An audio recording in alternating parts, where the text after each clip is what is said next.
All right, thank you. Yeah, so idea is we want to make sure anyone from the team, Anam, you're pitching today. Oh, okay, that's cool. And I noticed that Anam, you have a blonde hair right now. I like it. It's very fashionable. Maybe I should try that. I was just bored. Oh yeah? Oh no. It looks good, man. Yeah, so the idea is we wanted to everyone wanted to pitch, right? And then anyone from the team basically get used to how to pitch to investors. So not the presentation formats, but to do so, it's just gonna take time to practice too, right? So the reason why we have weekly pitch practice is one, this is a chance that you guys can practice too, right? And then for the midterm presentation, also at the end of the final presentation, we do have investors too from the Deepcore and SoftBank. So you do have a chance to pitch to investors. If you have done great execution, seriously there's a chance that you guys can start your startups too, right? And then why this is weekly is because that's Nemos and we discussed yesterday. So 2 years ago was the probably as we have done the program at the kernel, it was very easy for us to coordinate. So also a team itself, as Frank said this week, it was much easier for them to coordinate, to work together too, right? I mean, for example, Skepsi, you guys work at the same place, but thing is actually the rest of the team, you guys working remotely too, right? And then I have done a remote team past 7 years. It's not that easy, especially for the the building a company at the beginning, especially incubating idea acceleration stuff. Once you start to become for example, Google and Facebook, it's going to be slightly easier too, right? Because all the team is going to be much more a functional task too, right? The thing is for you guys, actually it could be challenging too. So we are happy to do a bi-weekly base, but thing is our concern is we wanted to actually give a pressure, and we wanted to you guys a challenge as much as possible. I know it is very challenging to deliver some kind of update, right? Even a number of the user interview, what type of insight you can get it too, right? The thing is what we give an assumption to you guys is actually if you guys talk to more users, probably actually a problem, persona, even solution could be slightly changed, and we are totally fine for that too, because we don't actually care that you guys are gonna stick to original idea, and then we are more than happy that you guys are gonna improve by talking to users, right? Because in the end, we are not users, you guys are building service for them too, right? But that's why we wanted to have a weekly pitch, and then why it's 5 minutes too, right? I mean, we can open up 10 minutes or 15 minutes too. But thing is also it's important to think about it's just a crisp question too, right? And then you need to answer quickly. Just 2 to 3 questions with the audience, and then you're just gonna answer quickly too, right? We have done a lot of pitch practice. Usually 5 minutes is even a little bit longer. Even we're gonna do a pitch event tonight. That's gonna be 30 minutes pitch and 3 minutes Q&A. And then audience is 50 VCs. So probably 5 minutes is fine too. But thing is we are more than happy to change format if you guys have any requests, right? And then Nemo-san, if you have any thought, please share to them too. It's a good topic that we can discuss with the teams too, right? Yeah. No, I don't have anything to be need to be added. So if you have any questions or discussion. Cool, awesome. In that case, last week we did Skepsi. So let's try other teams this week, all right? So 1 second, I'm just gonna give a permission to Green Book, Stan Davis, and Namaste is not here today, right? So actually, 3 teams. You want to go first?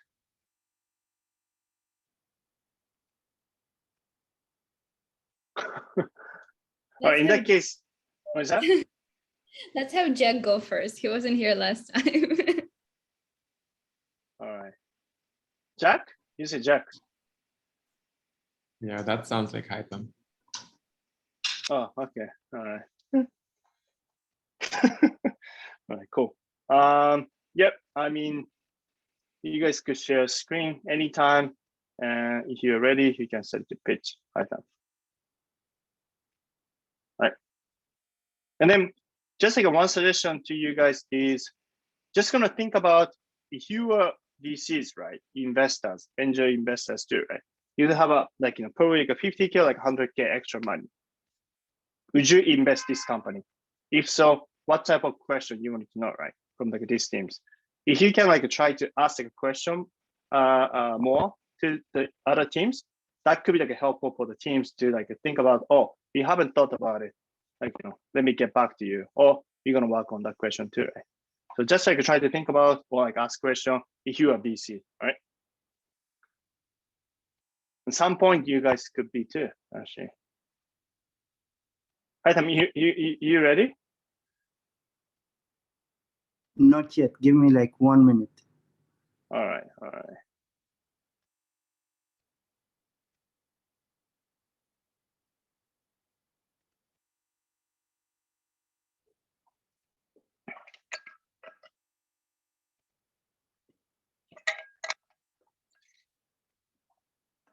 All right. Meanwhile, we are waiting for Stan Davis. So next week's fireside chat, it's gonna be Chris. He attended to like a program 2 years ago. Now he works for I think it's like a fintech company. It's called like a Bonita or something. It's like fintech service focusing on Latin America women, and then he's a head of design. So you guys can like ask him what's the experience, the difference between like trying to build your own service and joining the early stage company too, right? Because he joined when before they raised a seed investment. So actually, and then now probably it's kind of like a middle of like Series A. So it's kind of like a good chance that you guys can get the insight from him too, right? I'm gonna share the list of questions to you guys tomorrow.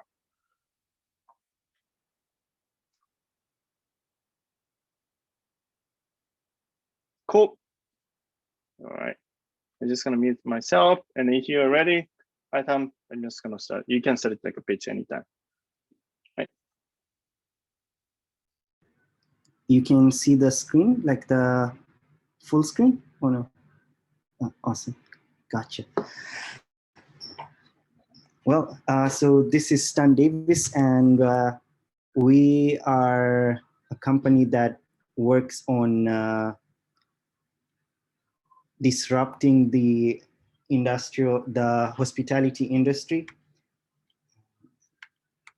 So we are aimed at improving hotels' marketing on social media and booking websites, influencers.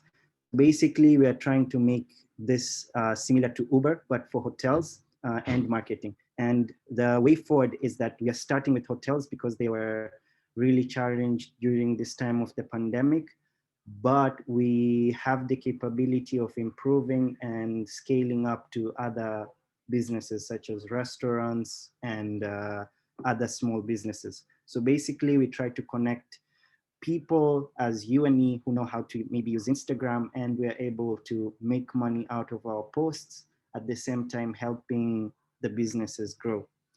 So yeah, the problem, as I've mentioned before, is that due to the pandemic, the marketing budget has gone down for most hotels. A good example is one of Johannes's friends. He's one of the co-founders of Stan Davis. He is a manager at one of the hotels in Stockholm, and he had to fire about 3 to 4 people in the marketing team just because of the pandemic. So it is a problem, and firing the marketing team means they're reducing their reach marketing their hotel. So it might lead to them reducing their revenues in the end. So this solution is going to be a cheaper way for them to continue marketing after the pandemic and as well as in the future. So as we might guess, in marketing and hotels specifically in this scenario, we need photos, very many photos. And for really good marketing, sometimes they need to hire really expensive photographer or videographer, and they have to go take really nice photos of the area, and they charge quite a good amount of money. I think Jack has a few examples that he mentioned to our team that we were looking at. So there's a videographer from Kenya in Malindi, one of the top 20 places to go on Airbnb in 2020. And this guy makes around $500 to $1,000 per video that he makes. That might sound a little or too much depending on where you are, but given the Kenyan context, the average amount of money that people make in a month is around $400 to $500. So if he does that in just a single video, it shows you how expensive it is for the hotels within that region. So the solution that we're coming up with is we're going to build an app that allows you to log in using OAuth, similar to how you click sign in with Google or sign in with Facebook. You're going to be able to sign in with Instagram, and you're going to be able to share the photos of the specific hotels you've visited. We are planning on using AI to help you make the right choices on the photos and the location. So we might recommend, oh, we noticed this is from a certain hotel. Do you want us to show it to them and make money out of it? So hotels, as I've mentioned a little bit before, is that the main advantage is they're going to reduce their costs of marketing, and they're going to be showing much more authentic marketing or much more authentic experiences of their services. So a really good example is from one of our co-founders again, which is Jack. And he was going for kite surfing in Zanzibar I think it was either end of last year, beginning of this year. So he was really interested in knowing how to be a really good kite surfer. And after Googling for a while, he noticed that Zanzibar is one of the best places to do it. And since he was close, he decided to go there. But upon arriving there, the scenario was a little bit different. The wind was much less than he expected, and most of the marketing pictures and videos were of very big kites that could capture more wind in that area. But most people don't usually go for those options. They usually go for much smaller kites. And with a smaller kite, the experience is not that great. So if there are authentic examples of the experience you're going to have, he would have saved money going to Zanzibar. So that's what's in it for the influencers and the people, because the marketing is much more authentic. The like the exact bucket that they're going for. So some example customer personas is hotel managers for hotel sites. And in the future, as I said, we're planning to expand this to other businesses as well. So this could be a small business owner, or it could be a manager at a certain other business that they want to improve their marketing strategies. But at the moment, we want to focus on hotels. So a really good persona is a hotel manager, and they care about posting, maybe they care about making money. That's their main goal. They want to make money. They want to spend less on making money, and they also want to improve their marketing. Within the hotel, they might have a marketing director for bigger hotels. For much smaller hotels, they might not have this role, and it might just be done by the hotel manager or some hotel staff or even the hotel owner. And for them, it's very similar things that they care about as the hotel manager, but they just focus on marketing. So for them, mostly it's just looking at the marketing budget and working with that. Maybe here we also have a marketing director, but I could also just go for the persona of the people who are going to be doing this. It's mostly, we are targeting mostly people who know how to use social media. So millennials and Generation Z. Millennials are getting older, their spending capabilities are also getting much higher, but also the Generation Z and millennials have been impacted really highly during the pandemic. So this would be a really good way for them to make extra cash. And in the idea is that they'll continue making money over time and pretty much forever, as long as the post is there, because we are also planning to expand to affiliate marketing. So Stan Davis will always be making money. It's kind of like the subscription model for startups, always have people coming back every time. So I think it was Johannes who had a interview with the commercial director, and we got quite a lot that we learned, and hopefully we are planning to further our ties with him, and hopefully have him as one of our first few customers. And the scenario is very similar to what I've mentioned before. And yeah, this is pretty much our team. We're a team of 3. We are currently hiring in Upwork. So hopefully we might get another team member coming in as a contractor, but that is not a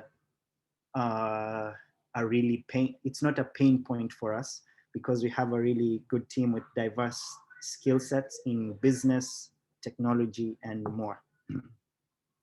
So yeah, the market opportunity is really big. As I mentioned, we're gonna start with hotels, but in the future we might expand to other areas. The product, just not to get into the technology, the product is quite simple. It's going to be an Android app. The choice of going for Android is because some of the marketing areas we are targeting are in Kenya and East Africa. So places like Zanzibar, Mombasa, Malindi. In those areas, most people use Android. And another reason is that we as a team are much better in Android development more than any other areas. So that's going to help us push through in making the product much faster and getting feedback much earlier and incorporating user feedback. A good example is Clubhouse. They went big and they're on iPhone only. So it's going to be a similar strategy at the beginning, Android only, and then we can expand to others later. The current milestones are not permanent because we are kind of in the startup area, time, and we do hope to make a 50,000 pre-seed next month, but we're gonna see. We are gonna leave it to our business side to handle it, but there is a chance that that can happen, and we are really targeting for that, and hopefully we'll see what the future holds.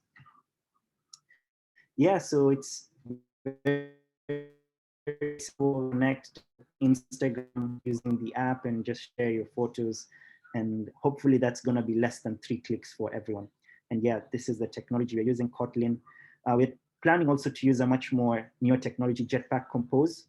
It's from Google this year, and it's going to be the future way of developing for Android apps. Yeah, so in summary, hotels are looking for ways to improve their customer satisfaction by finding the exact customer that they're looking for. And they also want to reduce their marketing expense and their marketing budget. And for the millennials, they want to make extra cash by selling their photos pretty much forever. And for us, we're going to be facilitating that at a service fee. Yeah, thank you very much for sticking with me. I don't know how much you're going to invest. Going once? Everything. Yeah. Cool. Yeah, let's take 2 questions from other teams.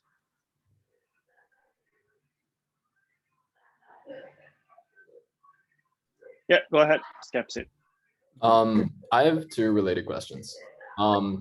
So the first one is, are you, in terms of channels, like places that hotels will be using this, are you imagining that it goes on their Instagram, or is it something like, or is the business model more centered around things like Google Photos? Like when they look on the Google references, they see these photos?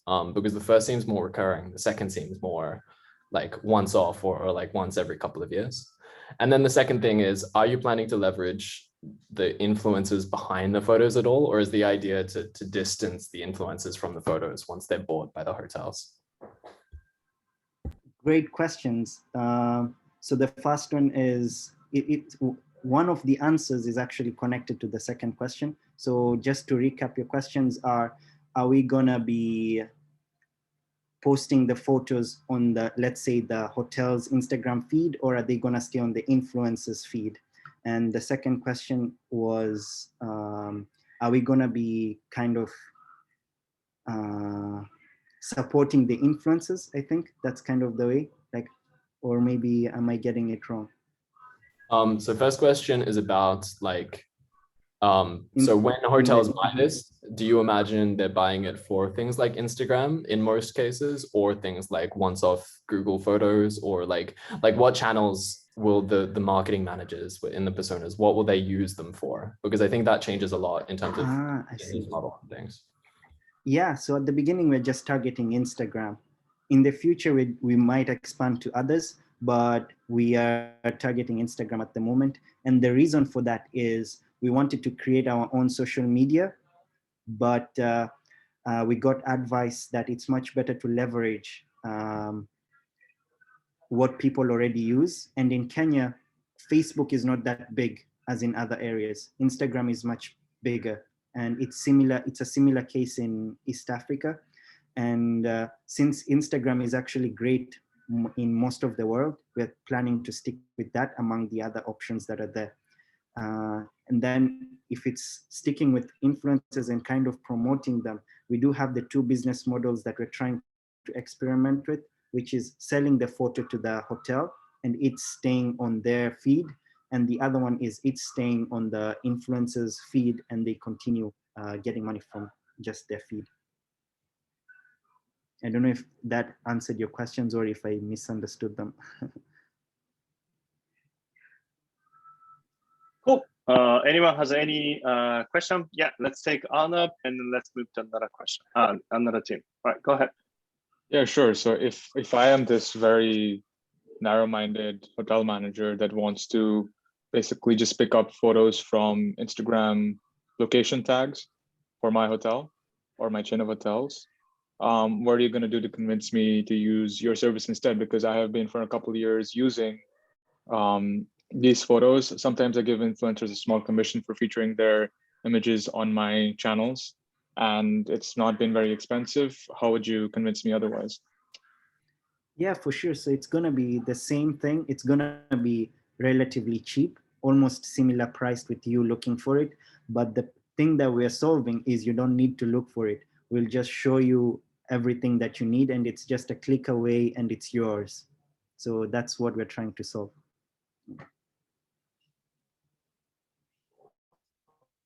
It seems like Jack raised hands too, right? Yeah, yeah, if I could just go, I guess also to add on to that, you can imagine, so we are trying to think hard about systems that will keep the users in place, that will keep them using the application as well as providing value to them in the long term.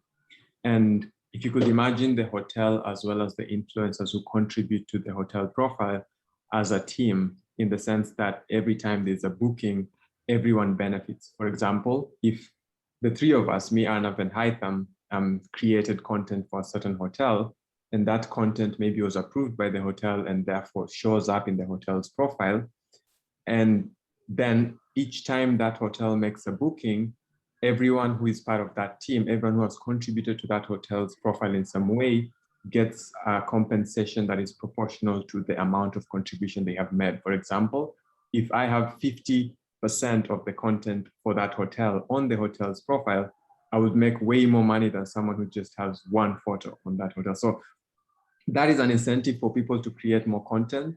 And that is an incentive for influencers to also want to be on the platform, to want to help hotels.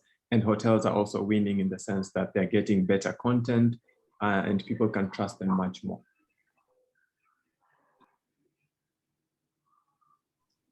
Cool. Great pitch.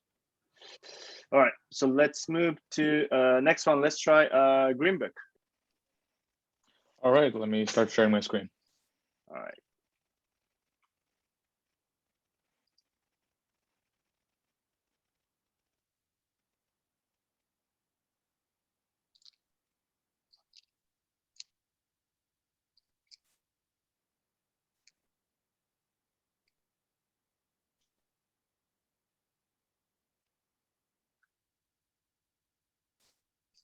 Okay, sorry, it seems like I need to quit and reopen Zoom, so I'll just be back in like 5 seconds because of system preferences. Okay.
Can you see my screen?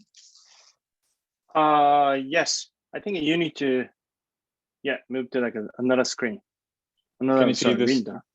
Can you see the pitch screen now? Yeah, we can see Canva, right? Okay, cool. Yeah, cool.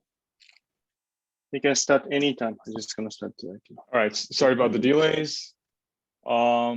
Just confirming one last time, you can see the Green Book pitch slide. Okay, cool. So Green Book is a behavior change app helping anyone to grow plants at home. Team members are me, I'm Arnav, Anna, and Asma. I am focused on the tech side, and Anna and Asma are focused on business, finance, and everything in between. So this is the point where I do research on the investors and figure out whether they're plant lovers, and I sort of ask them if they've killed a plant before, and most likely they have.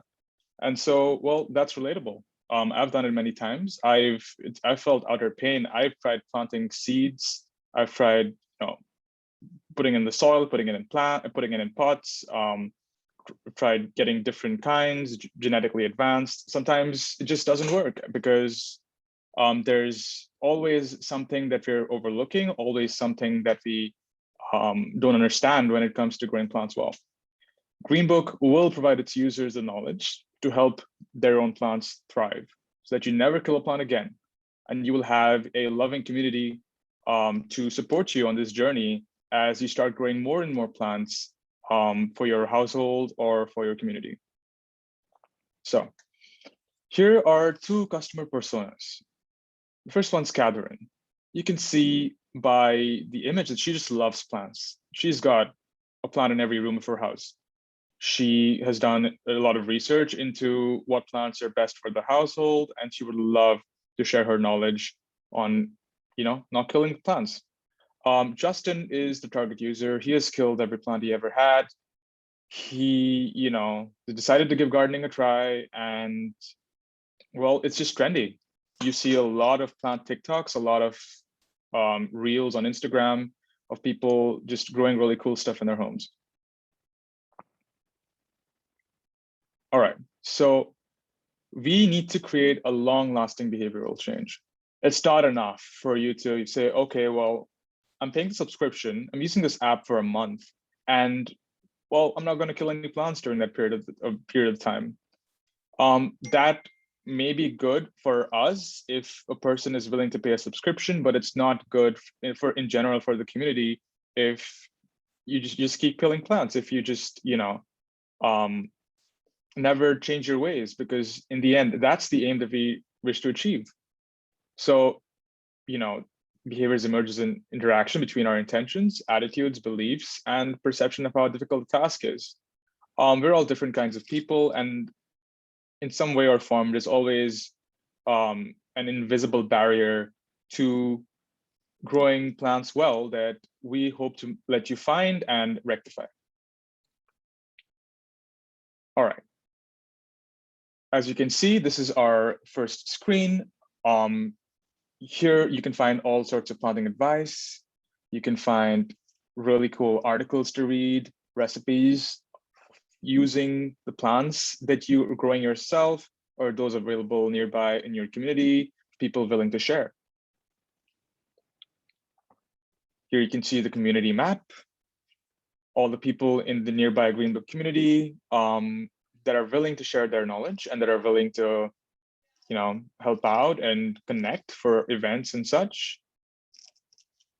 And you can follow, you can select which people you want in your newsfeed and which events you want to go to. Not to mention reward system in case you are a valuable member of the community.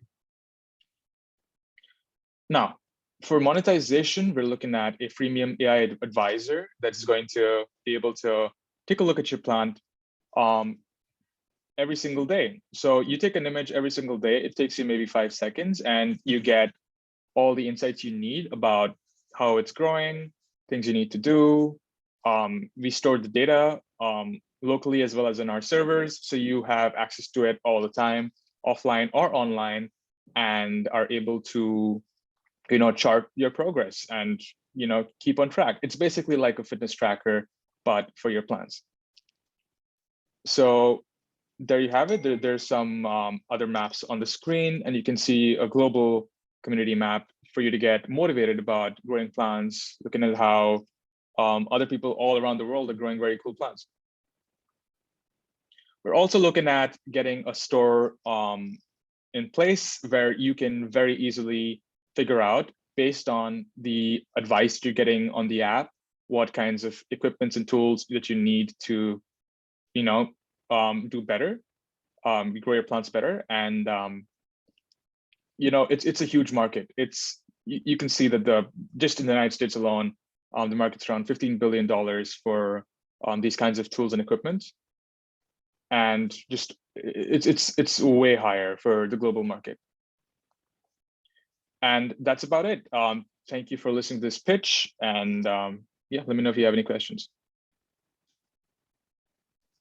Cool. That was like a 5 minutes, 15 seconds. Let's take Haitam's question.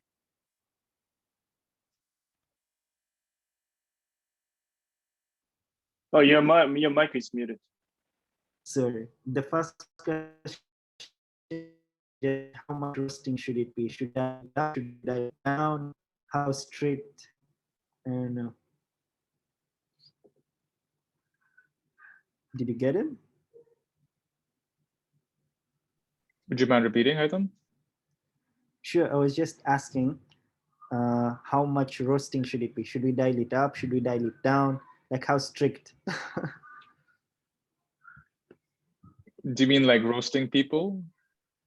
What no, do you mean? like roasting. Yeah. Like how strict should the questions be? Like from, for example. Anything you want. Anything. You sure? Absolutely. Cool. Well, I did have a few. I don't know if I should list them down, or maybe I can start with the one that is most pressing to me personally. Since we got the advice of leveraging social media that already exists instead of building one that is ours, what about for events? Are you planning on maybe incorporating events, businesses that are already there, like Meetup, or I can't remember the other one that starts with a G, instead of having it in-house, because it will also help you market this platform, because someone can see it on Meetup and they'll know, oh, this is something from the app. I don't know, something like that. That's the idea. First question, I would say. Okay, I'll let Anna go first. Well, yeah, so we did not think about it, but it's a lovely suggestion. I think one thing to consider is the target audience that we're after is a little bit niche, in a way that like we are expecting people to have a certain level of interest in growing plants. So we don't want to like persuade people who never even thought about it yet. And in a way, like events like meetups would be more difficult for targeting and getting this like users on board with us. And it does not seem like there is a difficult technical implementation about the event organizing. All we are doing is we're focusing on this, like providing users with informational support and providing users with community support. And the community support part also encourages their interactions with local community around them. So then as a part of this like simple reward structure, we're encouraging them to reach out to people who are also users on our platform within their geographical proximity and to organize simple like meetups with them. We don't have to create like interfaces or like share the events at the local level. For now, it's just more like, oh, you can see who are the people around you. You can reach out to them, or maybe through the people that you know, you want to encourage other people to start using our apps and also attend the meetups. And then you can share with us, I don't know, the picture from a meetup or whatever that confirms that you've done that, and you get the reward. So it doesn't seem to be too complicated at the moment for us to have to outsource this process. Yeah, and I'll just add to that. I think it makes sense to have as many funnels as possible, both for marketing, both for outreach and growth. You know, we had a discussion with our mentors yesterday, talking about how we could just use, you know, Slack as as a core function, you know, to get going with just building community, getting people engaged with, you know, beta releases and whatnot.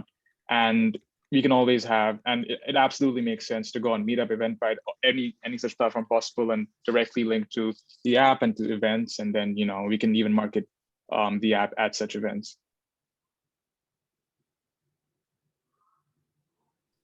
Cool. Let's take a Skepsis question, and then let's move to Skepsis pitch, right?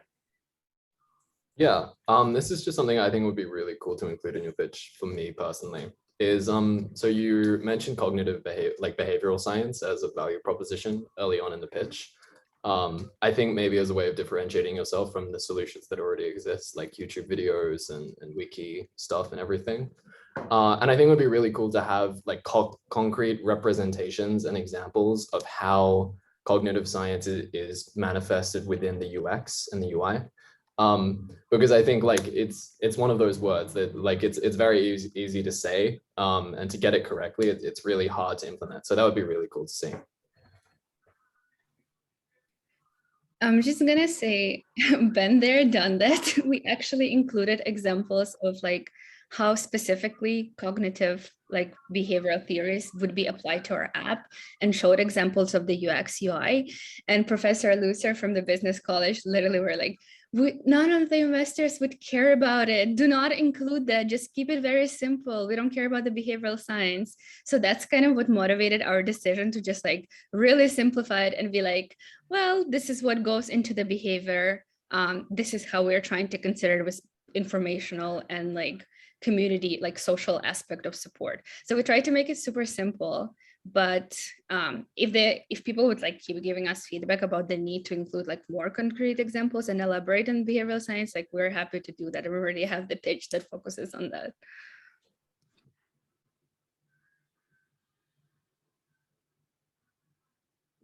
Cool. Sounds good. That was a good Q&A. Let's move to Team Skepsis. Also like a nice design too.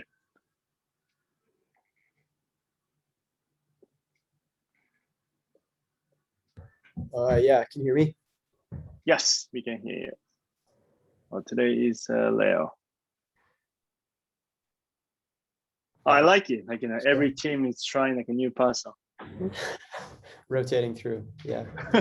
All right, cool. You can start anytime, all right? Yeah. So the way I look at our product with Skepsis is that we're building software to host open source. 1 second, sorry. Actually, sorry, Leo. We haven't seen your screen yet. I can see yourself, but you haven't seen the screen. Are you not sharing screen? Yeah. Okay, cool. Yeah. So the way I look at our product is that we're building software to support open source journals. And the idea is to use software to upgrade the peer review experience and academic criticism. So right now, the way that peer review exists is pretty messed up in a lot of ways. I'm not going to go into those today, but we could expand upon those later if you guys have questions. but it serves two really important purposes for academic publications. And that is, on the one side, curation, like picking the most relevant and interesting articles, and on the other, criticism. So we're building software that can take a set of curated articles that someone has collected and help support academic criticism around them. So I'm going to talk about like this idea of an open source journal. We're really working on, I guess, four main ideas here. One is just a good reading experience. Lots of academic software, if you look at the websites, like they build themselves, they're actually pretty awful. There's like a shockingly low bar for like design in general. And we think we can really nail that because we have like a lot of web development and like design power on the team. So we think we can like be world-class on that front. But most of what we're trying to do is support collaborative annotation between scientists around the articles. So our app is going to ask users to sign up using an ORCID ID, which basically lets us tell whether we have verified scientists or not. And then it allows them to like comment on these papers. And you can imagine like a Google Docs style kind of general like commenting interface, but like significantly more structured than that and like intentional for the purpose of academic criticism. We think there's a lot to be gained here. First, because the design is so awful, like in the status quo, that like just by providing a better reading experience, we can probably draw a lot of people in to being interested in academic articles, like through our platform specifically. But also there's been a lot of research on like collaboration. And we think that we can implement lots of those ideas to create a better like annotation and commenting experience than really exists right now. Because if you think about like commenting right now, it's pretty much just reduced to threads. Maybe on a place like Stack Overflow, there are like votes, but that's about as advanced as it gets. But if we like extract the best ideas from all of the online consensus protocols that exist today, like if you think about Wikipedia, Git, and Stack Overflow, like lots of people have been thinking about these ideas of like how to create consensus between people who are like working on one product. So if we think about that product as a critique of an academic article, like we can implement all of those ideas together. So one example here is that there are lots of different aggregation strategies that different sites use to like bring different ideas together. So like Wikipedia, everyone just edits it. Git, there's like one person in charge who declares like what the official copy is at any given time. Stack Overflow, there's voting and it like displays them in a different order. So like we can look at those different aggregation mechanisms and think about what would be the best one for, say, I don't know, a critique of an academic article that was like oriented in this way. So I guess the high level there is we're trying to upgrade the experience around academic criticism through providing a really good design and reading experience and through this idea of supporting academic criticism between experts. And we're helping by verifying experts on the one hand, and also by providing like a commenting experience that's like really based on lots of the features for collaborative work on the internet, aping those essentially for the purpose of academic criticism. Yeah, so, but we've really just started exploring the design space here, and we're really excited about the broader problem of collaboration. Yeah, thanks. I love that. That was actually good, Leo. That's good. You guys are complimenting each other among the team. All right, that was 4 minutes. Let's take 3 questions. Go ahead, Haitan. Well, for me, first, I'm actually really thankful that you thought of this one. Being a natural science major, I do see the hassle in the papers, and I've seen the hassle in getting peer reviews. So I can't wait to use your product. The idea is great. But I'm thinking, how would you be able to kind of make it as ubiquitous as maybe GitHub is or Stack Overflow is, getting it, I don't know, making it useful is pretty much having users. So how are you thinking of maybe partnering with a few universities that are going to test it out? Or I don't know if you've already thought about that. That's my first question. Yeah, so we've had a lot of ideas about how to get users here. What we view as one of the biggest constraints is comment density on the articles. Like you need enough users like relative to the number of papers you have, that like there are enough like annotations to make it like really like a useful tool. So one thing we've thought about in this space is partnering with academic conferences, which basically will just take, you know, a dozen or 2 dozen papers and like spotlight those. And so maybe we could take those 24 papers, put them on our site, and then people who are at the conference who are already like debating these things in person and could have like this online medium to like also discuss them. So that was one idea. We have lots of ideas in this space though, that we're still looking through. So yeah, it's a good question. Just maybe if I could just go with another follow-up is how are you gonna validate like the people who are good in maybe doing the peer review, because you want anyone to do it, the peer review, but you also want people to come here because they know that the peer reviews are good. So for example, GitHub, they allow you to choose the maintainers and things like that. And for Stack Overflow, they go with the like the voting system or answer system. So if the solution did work for you, you mark it as the answer, and that's how you know that's a really good answer. So what about for the peer review? How are you gonna kind of ensure people get the right thing? Yeah, so actually, first one clarification. In the first iteration, we are going to have articles that have already been peer reviewed. So there's already going to be like quality assurance. But yeah, that's a good question. So we have like two like general ideas here. The first that we're definitely going with is you need to be a scientist to make comments, at least in the first iteration. And we can verify that because almost all scientists have what's called an ORCID ID number. And they can use that number when they enter, and we can validate that number and make sure that they're like a legit like scientist. We can know what their specialty is and stuff like that and display that like alongside their comments. The others will probably have to have a reputation system like Stack Overflow has, or some of these other places. Yeah, but so those two main things, like only real scientists and probably like a reputation system. Yeah.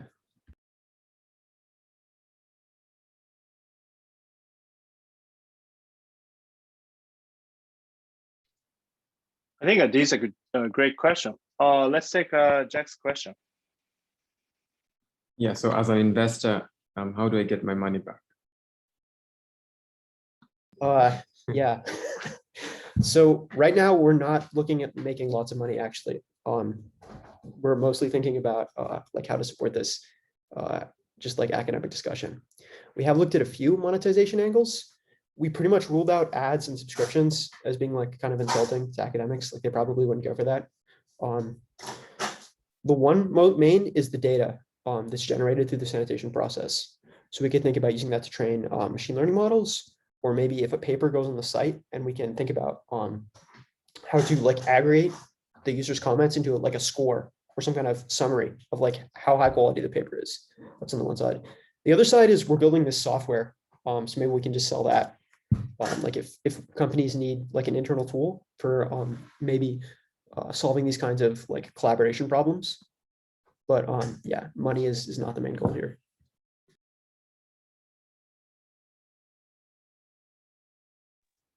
Cool. Anyone has a quick question or feedback? Because you just say yourself, conference with research. Yeah. Obviously. All right, Adam, let's take your question and we can wrap up today. All right. Yeah, I was looking at monetization angles, and I wanted to know whether it was viable that someone who wants more comments on their paper would like to use this platform as a source for either, criticism from a large number of people, or, are there platforms like that that exist, or that's not really viable for monetization? So you're talking about maybe people who've written a paper and they want like more comments on their paper, like they want feedback. Okay, yeah, we hadn't actually thought of that yet. We'll maybe look into that, but thanks for that idea. Okay. That would also be, so that model is effectively what peer review is right now, in that academics, when they go into when they're submitting an article to a journal, they pay potentially thousands of dollars to that journal, who then reroutes it to a set of peer reviewers, and they aren't paid anything.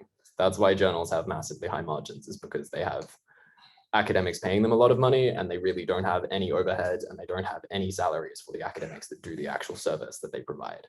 So that's that would be fundamentally different to what we're doing now, in that it would be preprint papers, like papers that haven't passed peer review. But if you position yourself correctly within that space, journals have proven that there is a ton of money to be made there because scientists in general do things for free. Monetization isn't a big issue, but there is the norm of paying for peer review. But to get to that point, we'd have to have really good consensus protocols, really good criticism and commentary. So that could only come later.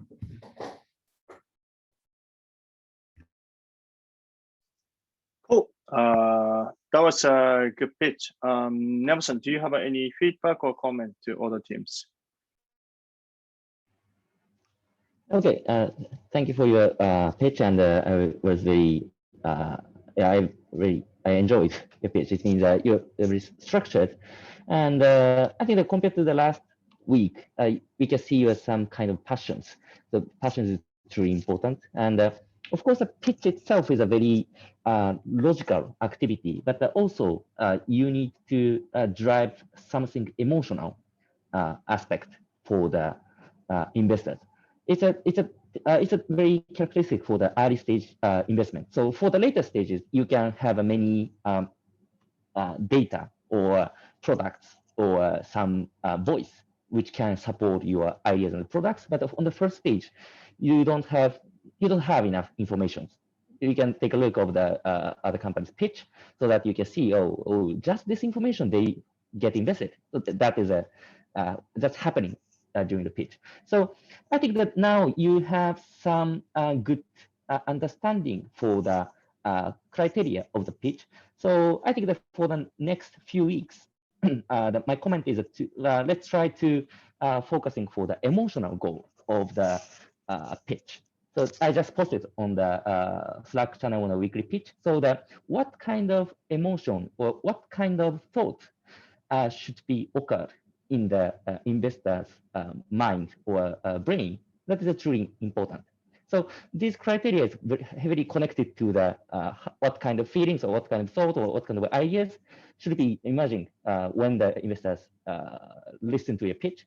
So please try to think about it. So maybe you need to show the wow moment repeatedly on the each slide, so that the investors will kind of excited, so that they can they will agree or they will come kind of motivated to support you. So so basically the feedback is yes. Now I think the elements or criteria of the pitch is getting better and better. And for the next step, you need to focusing on what kind of effect should you give to the investors. Yeah, basically well done for the speech this week, and yes, let's go make the huge progress from for the next week. Cool. Sounds good. Do you guys have any question for the pitch format? We tried to take a slightly longer pitch itself, also like a slightly longer Q&A session. The thing is, again, do you guys want to have a more Q&A with other teams, or like you want to have today was okay? Go ahead, Anna. I find it a lot of value to have other teams asking us questions, specifically because we can, in our later pitches, we can kind of account for some of the important points that were raised. And there's a high chance that whatever the other teams are asking and are curious about, those are going to be the things that investors and our potential customers would be curious about. So I think it's quite valuable. But there's potentially a need to allow more than 2 questions. I see. Cool. Any thoughts from the other teams? Sam Davis, Skepsi?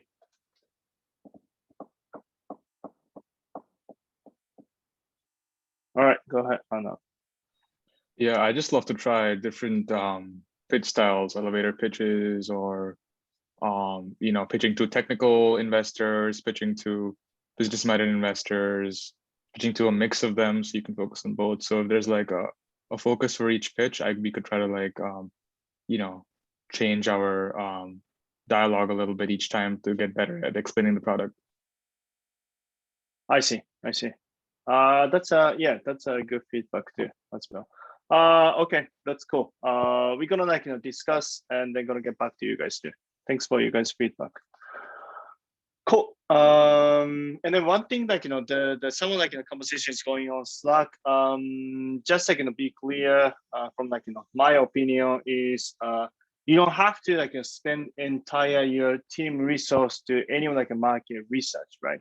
Actually, I really wouldn't recommend, especially for like, ideation stage of the companies, you just build idea because the data or something too, right? Actually, better to tackle the problem that you're facing or like other people are facing too.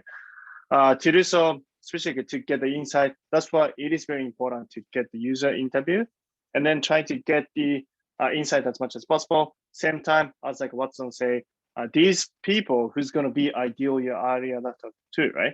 Because that's why you need to kind of think about, you need to build a product as soon as possible and trying to get feedback from them too, right? Also, same time, you need to know who they are, where they are right now, how you can reach out to, right? Because even though if you're going to build a product, if you don't know like, who's going to buy or who's going to use the product clearly, actually like, you need to start to modify again too, right? So that's why in the end, like, my suggestion is you need to do like a both. So I don't worry about like a financial side, business side, the rest of like kind of, the incorporation and stuff too, because we're just going to cover everything. Important thing is just build the product, try to get feedback from like users too, right? The thing is also same time, you need to clearly understand who's going to be users too, right? And customers, and then why they want to use the product too, right? And that's simplify and also like a crystal clear your idea, also type of feature you want to build. And I noticed that every team you mentioned like 3 or 4 features, but ideally actually like within just like we do have actually like 9 weeks more too, right? Means like there is a timeline, right? The deadline. To build it, probably it's very difficult to build entire fully functionalized product. Therefore, you need to give a prioritize and then get feedback from the users that people really wanted to use fast, right? And actually that feedback could be more useful for you guys too, because you don't need to like fully build entire product at the beginning too, right? But that's like, basically like suggestion from me and Nemo-san. That's like we discussed last night too. And if you guys do have any question, feel free to ask on Slack too. And if you wanted to reach out to like more people, as this is like a more like a client, more like a consumer businesses, like a hotel, also like a academic staff, we are happy to like try to get potential users and customers from our network too. So you guys should use us as much as possible, all right? Cool. In that case, let's take a group picture, and that's gonna be like a thumbnail on the YouTube. And then we're gonna share like this video to other members on Slack too, right? All right. 3, 2, 1, cheese. All right, let's do like a funny one. All right, hi Tom, keep your face. All right, no way. Try that. I like it. No, do it. All right, 3, 2, 1, cheese.